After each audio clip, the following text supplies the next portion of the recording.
ACOTAR é uma sigla de uma série de livros chamada A Corte de Espinhos e Rosas, só que em inglês, criada por Sarah J. Maas. No mercado, essa série de livros já é muito famosa. A Sarah J. Maas já escreveu outra série de sucesso também, então esse livro fez sucesso junto. E aí eu me rendi e comecei a ler para ver se era isso tudo mesmo que a galera vivia falando. Spoiler, não era. E nesse vídeo eu vou te dar motivos do porquê ACOTAR foi a série de livros que mais me decepcionou. E antes de ir para os pontos, eu gostaria apenas de lembrar que essas são as minhas considerações sobre o livro, são as minhas opiniões. Cada um tem um gênero preferido, um autor preferido, um estilo de escrita preferido, e a Sarah J. Maas passa longe desses meus preferidos.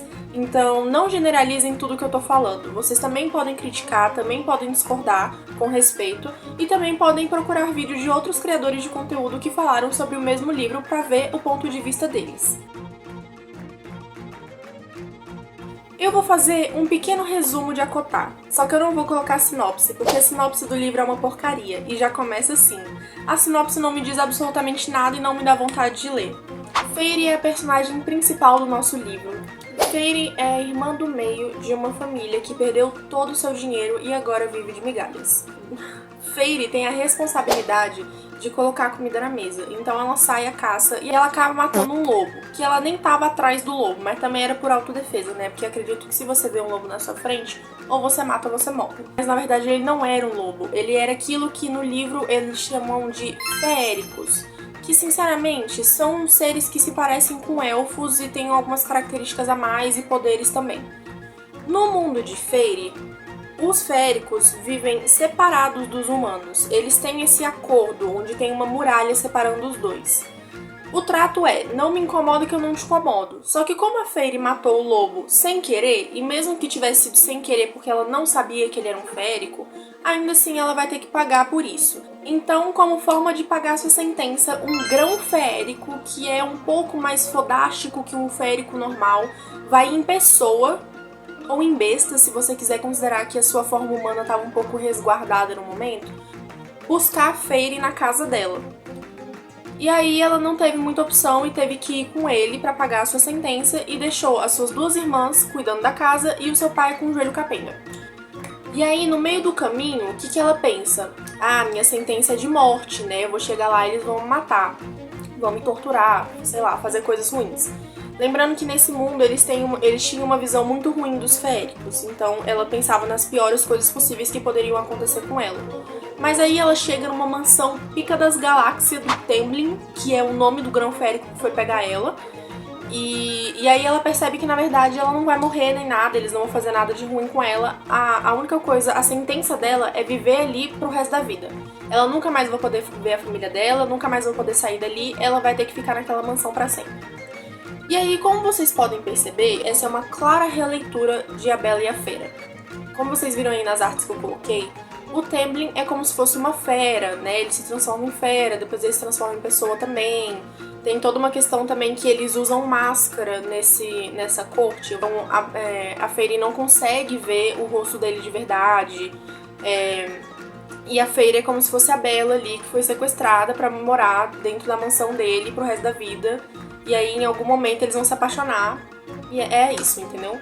Então, assim, como A Bela e a Fera é uma das minhas obras de princesa favorita, eu realmente gostei muito da ideia. Porque a ideia foi muito legal mesmo. Só que aí o brilho do meu sorriso foi sumindo enquanto eu lia a história. Então, qual é a minha consideração sobre isso? ACOTAR tem uma ideia muito boa. O mundo criado pela autora foi muito maravilhoso. Tem personagens que realmente são muito bons, só que eles não são tão aprofundados. Assim, pra mim, tinha tudo pra ser bom se não fosse escrito por essa autora. Porque o meu problema é essa autora. Então vamos falar um pouco sobre Sarah J. Maas. Então, começando, essa autora, eu tenho um grande problema com ela, porque pra mim, ela não sabe o que é um parágrafo. Ela é um pouco redundante, eu não gosto do tipo de escrita dela. Então, pra mim, parece que ela sempre tenta dar um ar de tensão em algumas cenas, que é por isso que ela fica pulando os parágrafos. Eu vou tentar deixar um exemplo aqui do lado, pra vocês verem que, tipo assim, ela sempre pula um parágrafo, escreve uma frase, pula, escreve uma frase, pula. E eu acho que ela faz isso meio que pra dar uma tensão, só que pra mim isso não funciona nos livros. É como se fosse uma cena em câmera lenta dentro de um filme que a gente não sabe qual que vai ser a decisão tomada por um personagem, e aí sim tem toda uma tensão. Só que pra mim ela não é uma escritora de todo ruim. No fim, ela é detalhista, e eu gosto disso. Só que esses pontos me incomodam muito na hora de ler, e eu sempre critico ela por conta disso. E aí também tem um quesito de que essa autora, ela já entrou em algumas polêmicas. E aí eu vou dar uma passada rápida e não vou me aprofundar sobre eles, porque não é sobre isso o livro. Mas basicamente, a Sarah J. Maas só escreve livros sobre mulheres que tiveram uma vida sofrida, que tiveram que passar por tudo sozinha, que no final passaram sim e passam por relacionamentos abusivos e tóxicos, e mesmo assim continuam. Os personagens, sejam parceiros delas ou não, os homens principalmente, são a personificação do macho alfa. E aí acaba que às vezes eles ofuscam muito a personagem principal. E também tem uma falta de representatividade por parte da comunidade LGBTQIAP+, e personagens não brancos. Então, foram tópicos que já perguntaram pra elas, que ela já respondeu sobre isso também, que eu não concordo. Muitas pessoas deixaram de ler as histórias dela por conta disso. Eu acho totalmente válido. Só que por que eu, mesmo não concordando, continuo lendo? Porque eu gosto de criticar as coisas. Primeiro, eu acho que eu gosto de sofrer.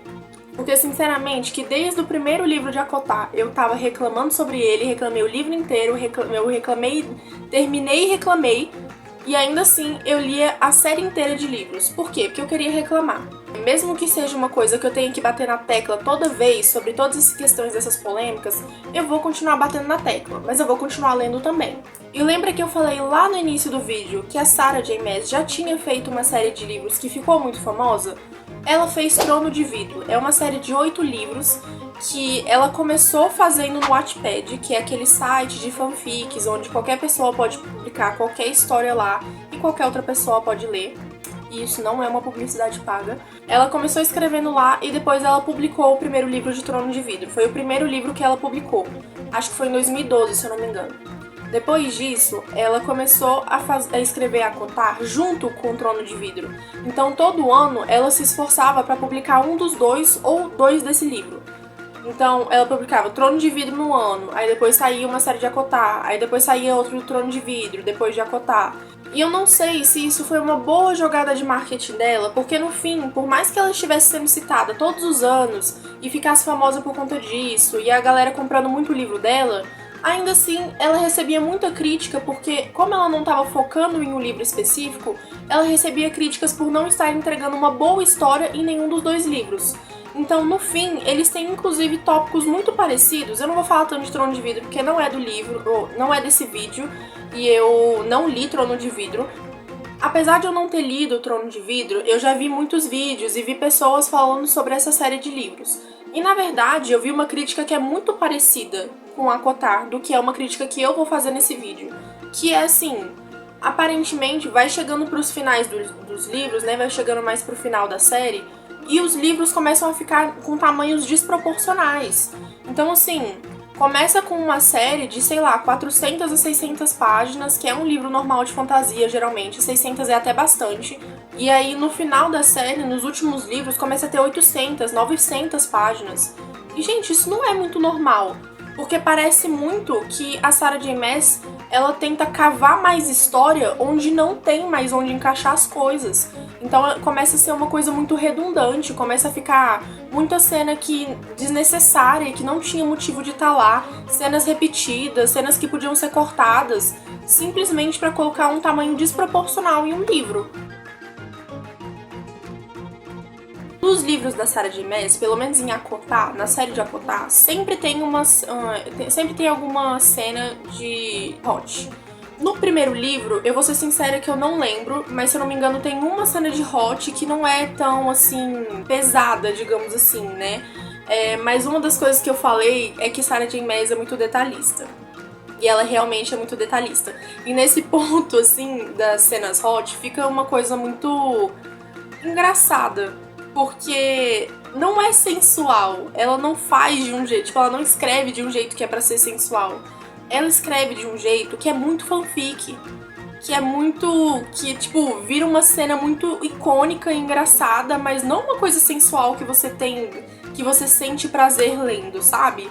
Então, assim, no final, gera cenas muito engraçadas, mas eu acho que não cumpre com o papel. A Sarah J. Maas, me desculpa, não sabe escrever esse tipo de cena. Aqui também entra num tópico sensível, porque, assim, o gênero do livro de ACOTAR é fantasia. Se o gênero do seu livro, principalmente, tipo, o principal dele é fantasia, então você vai me escrever uma fantasia. Porque o que mais tem em ACOTAR é romance. Eu não tô nem falando só de cenas hot, eu tô falando de romance no geral. Tem mais romance do que fantasia? Ela criou um mundo de fantasia, beleza, o mundo de fantasia tá ali. Pra mim, o romance ele deveria ficar de segundo plano. Porque é claro que em qualquer livro de fantasia vai ter um romance acontecendo. Qualquer é foda, né? Mas assim, na maioria dos livros de fantasia, vai ter acontecendo um romance ali em paralelo. Porque faz parte da história de um personagem ou outro. Só que você transformar isso em um livro de romance, eu acho meio chato. O mundo que a Sarah J. Maas criou, ele tem os féricos, eles têm um negócio que se assemelha muito com o imprint de Crepúsculo, dos lobisomens de Crepúsculo. Eles têm um negócio chamado laço de parceria, que é como se fosse um laço entre almas. Então todo férico tem um par que tá em algum lugar do mundo que, tipo, é como se fosse a alma gêmea dele. Só que isso fica muito chato, porque com o passar do tempo, isso fica muito óbvio. Os casais ficam muito óbvios. Então é simples assim, um casal se relaciona, começa a se relacionar, e aí a gente percebe que eles têm um laço. O próximo casal que se relacionar, a gente vai saber que ele também tem um laço. E é sempre assim, todos os casais desse livro que existem, tipo, todos os casais que existem nesse livro têm um laço. Ela poderia ter utilizado isso uma ou duas vezes, ela utiliza o tempo inteiro. É a desculpa dela pra criar casal. Então sim, os casais eles são pré-montados. E aí eu também vou voltar no assunto sobre relacionamentos tóxicos e abusivos, tá? Porque no livro dela tem relacionamentos tóxicos e abusivos que ela utiliza como se fossem relacionamentos normais. E pra mim isso não é normal e não deveria ser. Nem nenhum livro, sabe? Não deveria ser em nenhum livro. O livro dela, pelo menos o ACOTAR, que é o primeiro, ele é mais 16. Só que a gente sabe que mesmo sendo mais 16, as pessoas leem do mesmo jeito. Então assim, eu não tô nem falando que isso é culpa dela, porque ela não tem muito controle disso, porque ela coloca a idade indicativa. Se os outros leem, o problema não é dela. Só que assim, você tratar como se fosse um relacionamento abusivo e tóxico, como se fosse uma coisa normal, reflete nas pessoas, principalmente as pessoas que são mais novas. Então assim, as meninas, ou até mesmo meninos, as pessoas que leem o livro acabam refletindo aqueles relacionamentos na vida deles. E eles querem ter um relacionamento daquele tipo, eles refletem como se fosse uma coisa incrível, como se fosse o príncipe encantado deles. E não é, e não deveria ser. Então assim, de novo, eu não tô falando que isso é exatamente culpa da Sarah, mas assim, ela poderia evitar essa questão dos relacionamentos abusivos e tóxicos, ou tipo, deixar um pouco mais claro que isso não é saudável. Porque eu acho que, se não todos, a maioria dos casais que ela montou são assim. E aí também entra o meu recado para as pessoas que são mais novas, né? Gente, não é para aceitar tudo que vocês veem. A vida não é um morango, a vida não é um conto de fadas. Não existem príncipes encantados, não existe uma pessoa completamente boa. As pessoas, elas têm defeitos e a gente tem que lidar com isso, mas a gente também tem que saber os limites desses defeitos e até onde a gente consegue ir. Então, o limite é se está me fazendo mal. Então, pelo amor de Deus, tenham um pouco mais de criticidade nesse sentido. Pensem um pouco mais sobre isso. Não reflitam. Enfim, não é pra vocês refletirem esses relacionamentos na vida de vocês, porque é só um livro de conto de fadas. E a nossa vida não é igual a deles. E mesmo se fosse, ainda estaria errado, na minha concepção. Pontas soltas. Na verdade, eu acho muito interessante esse tópico. O que eu mais lembro disso é quando eu tava lendo o livro e tem um livro de ACOTAR que ele é um spin-off. Só que eu li ele do mesmo jeito. Por quê? Porque eu gosto de sofrer, já falei sobre isso. E aí eu li ele e eu lembro de uma cena específica que eu fiquei com muita dúvida. Que era uma personagem que se chama Morrigan. que estava sozinha numa cabana perto de uma floresta e ela pressentiu, ouviu alguma coisa observando ela. Só que ela não foi até o fundo pra ver quem estava observando ela ou o que estava observando ela. Ela só teve esse pressentimento, depois ela virou e foi embora. E eu fiquei muito puta com isso, porque eu queria saber quem que estava observando ela. E no próximo livro, que é o último, né, ele não fala nada sobre isso, então a gente fica sem resposta. E aí uma das críticas que eu fiz no meu Instagram, porque no meu Instagram eu também coloco as minhas avaliações de livros, só que resumidamente, se você quiser dar lá uma passada pra ver, inclusive vai estar na descrição e vai estar aparecendo aqui pra vocês também, se vocês quiserem pesquisar, eu coloquei que pontas soltas era uma das minhas críticas sobre isso, por conta dessa cena específica que eu lembrei, porque ela não foi citada de novo. Logo em seguida, meus amigos que gostam de Sarah J. Maas e leram todas as séries de livros que ela fez, me falaram que, na verdade, a Sarah J. Maas conversa os livros entre si, como se fosse tudo do mesmo universo. E, na verdade, eu acho isso muito legal. Então, assim, no final, pode ser que essa resposta dessa cena esteja em outro livro que eu ainda não li, sobre outra série dela, ou então é sobre um livro que ainda vai vir, porque a Kotar ainda não acabou, infelizmente, porque eu sei que ela ainda tá escrevendo outros livros. A minha conclusão é que eu gosto das ideias da Sarah, mas ela não sabe desenvolver. Então, assim, no final, dando estrelas pro livro, de 5 estrelas, eu dou 3 estrelas pro livro. E olha que isso é bastante, eu aumentei um pouquinho. 3 de 5 estrelas pra série inteira, no geral, né? Isso, na minha opinião, é baixo. Sinceramente, pra um livro que todo mundo vivia falando, pra um livro que era muito famoso, todo mundo dizia que era muito bom e ficou muito famoso na internet, eu realmente acreditei que ele era muito bom. Só que, na verdade, só a ideia da história é boa, não é que o livro é bom em si, entendeu? Então, assim, como eu falei, a Sarah, ela tá escrevendo mais livros da série de ACOTAR, né? E isso me deixa um pouco mais apreensiva, porque uma das coisas que eu penso é que eu posso acabar abaixando essa nota que eu acabei de dar, porque pra mim esses livros não vão chegar a lugar nenhum. Igual eu falei, parece que ela fica cavando história onde não tem mais onde colocar e fica sendo redundante nos livros, então, sei lá, isso acaba não me levando pra lugar nenhum. E assim, eu ouvi uma pessoa dizendo, uma amiga minha dizendo, que os livros da Sarah J. Maas são 8 ou 80. Ou você ama de paixão, ou você odeia com todas as forças. Eu odeio. E vocês?